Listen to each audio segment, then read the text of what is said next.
Friends, നമ്മളിന്ന് ലൂബിക്ക അച്ചാറാണ് വെക്കാൻ പോകുന്നത്. ഈ ലൂബിക്ക നമ്മുടെ വീട്ടിൽ നിന്ന് പറിച്ചത് തന്നെയാണ്. നമ്മൾ അതിനോട് ചേർക്കാനായിട്ട് കുറച്ച് വെള്ളമുളക്, കാന്താരിയാണ്. ഇത് നമ്മുടെ വീട്ടിലെ തന്നെയാണ്. നമ്മൾ എരിവ് കുറഞ്ഞ കുറച്ച് മുളക് പഴുത്തത് ഇതില്ല നമ്മുടെ വീട്ടിലെ തന്നെയാണ്. നമ്മളപ്പോൾ വെള്ളം ഇട്ടാണ് ഈ അച്ചാർ വെക്കാൻ പോകുന്നത്. അതിനുവേണ്ടി നമ്മൾ കുറച്ച് ഇഞ്ചി, അതിച്ചിരി വലുതായിട്ടാണ്, ഈ വലുപ്പത്തിലാണ് നമ്മൾ അരിഞ്ഞേക്കുന്നത്. ഒരു ശകലം വെളുത്തുള്ളി, ഇച്ചിരി കറിവേപ്പിലയും എല്ലാം കൂടി ചേർത്ത് നമുക്കിപ്പം അച്ചാറുണ്ടാക്കാം. നമ്മൾ ഈ വെള്ളയിട്ട് അച്ചാർ ഉണ്ടാക്കാനായിട്ട് നമ്മൾ നല്ലെണ്ണയാണ് ഉപയോഗിക്കുന്നത്. നല്ലെണ്ണയ്ക്കകത്ത് ഉപയോഗിക്കുകയാണെങ്കിൽ കുറച്ച് നാളെ അഴുക്കാകാതിരിക്കും. അതിനുവേണ്ടിയാണ് നമ്മൾ നല്ലെണ്ണയ്ക്കകത്ത് ഈ അച്ചാർ വെക്കുന്നത്. നമ്മൾ അച്ചാർ വെക്കാൻ വേണ്ടി നല്ലെണ്ണയാണ് ഉപയോഗിക്കുന്നത്. നല്ലെണ്ണയ്ക്കകത്ത് വെക്കുകയാണെങ്കിൽ ഇത് കേടാകാതെ കുറച്ച് നാളിരിക്കും. അതിനുവേണ്ടിയാണ് നമ്മൾ നല്ലെണ്ണയ്ക്കകത്ത് വെക്കുന്നത്. നമ്മുടെ എണ്ണയൊക്കെ ചൂടായിട്ടുണ്ട്. അപ്പോൾ നമുക്ക് ലേശം കടുകിടാം. നമ്മുടെ ലൂബിക്ക നമ്മൾ കഴുകി വൃത്തിയാക്കി ഉണങ്ങിയ ഒരു തുണിയും കൂടെ നന്നായിട്ട് തുടച്ചെടുത്തതാണ്. അപ്പോൾ ഒട്ടും വെള്ളമയം ഇല്ലാതെ വേണം നമ്മളിത് ഉണ്ടാക്കാനായിട്ട്. കടുകൊക്കെ പൊട്ടി വരുന്നുണ്ട്. കൂടെ ഇഞ്ചിയും കൂടി ഇടാതെ. ഇഞ്ചിയും വെളുത്തുള്ളി എല്ലാം ഒന്ന് മൂക്കട്ടെ. നമ്മൾ ഇതിനോട് ലേശം ഉലുവാപ്പൊടിയും ലേശം കായപ്പൊടിയും ഉപ്പും കൂടെയാണ് നമ്മൾ ചേർക്കുന്നത്. മുളക് പൊടി ഒരു തുള്ളി പോലും ഉപയോഗിക്കുന്നില്ല.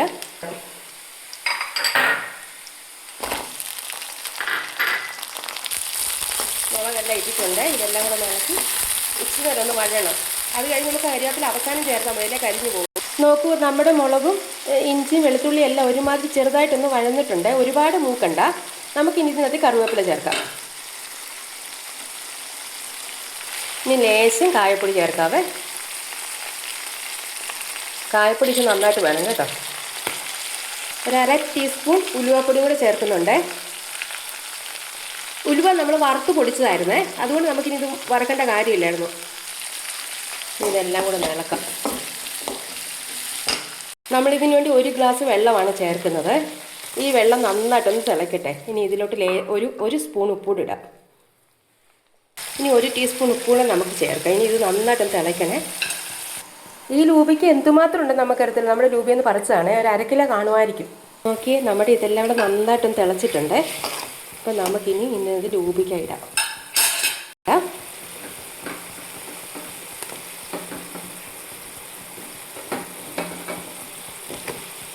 നമ്മുടെ ലൂബിക്ക മുഴുവൻ നമ്മൾ ഇതിനകത്ത് ചേർത്തിട്ടുണ്ട്. ഇനി ഇത് ഒരുപാട് നേരം തിളയ്ക്കൊന്നും വേണ്ട. ഒന്ന് ചെറുതായിട്ടൊന്ന് ചൂടായി കഴിഞ്ഞ് നമുക്ക് ഇച്ചിരി വിനാഗിരിയും കൂടെ ഒഴിച്ചിട്ട് നമുക്ക് ഇത് നന്നായിട്ട് കട്ടിയുള്ളൊരു ചില്ലുകുപ്പിക്കകത്തിൽ ഇട്ട് വെക്കുകയാണെങ്കിൽ ഒരു 3 മാസമൊക്കെ ഉപയോഗിക്കും. ഒരുപാട് നാൾ ഉപയോഗിക്കാൻ പറ്റുമെന്ന് ഞാൻ പറയുന്നില്ല. ഒരു 3 മാസമൊക്കെ നമുക്കിത് ഉപയോഗിക്കാൻ പറ്റും. അടിപൊളി ടേസ്റ്റാണ്. നിങ്ങളെല്ലാവരും ഇങ്ങനെ ഒന്ന് ഉണ്ടാക്കി നോക്കണേ. അപ്പോൾ എൻ്റെ വീഡിയോ ഇഷ്ടപ്പെട്ടിട്ടുണ്ടെങ്കിൽ എല്ലാവരും ഒന്ന് സപ്പോർട്ട് ചെയ്തേക്കണം. Thank you. നമ്മളൊരു 100 ഗ്രാം വിനെഗറാണ് ഒഴിക്കുന്നത്. ഒരുപാട് വേണ്ട, കാരണം ലൂബിക്കയ്ക്ക് നല്ല പുളിയുള്ളതാണ്. അപ്പം നിങ്ങൾക്ക് എല്ലാവർക്കും ഇത് ഇഷ്ടപ്പെട്ടിട്ടുണ്ടെങ്കിൽ എല്ലാവരും ഒന്ന് ലൈക്ക് ചെയ്തേക്കണേ.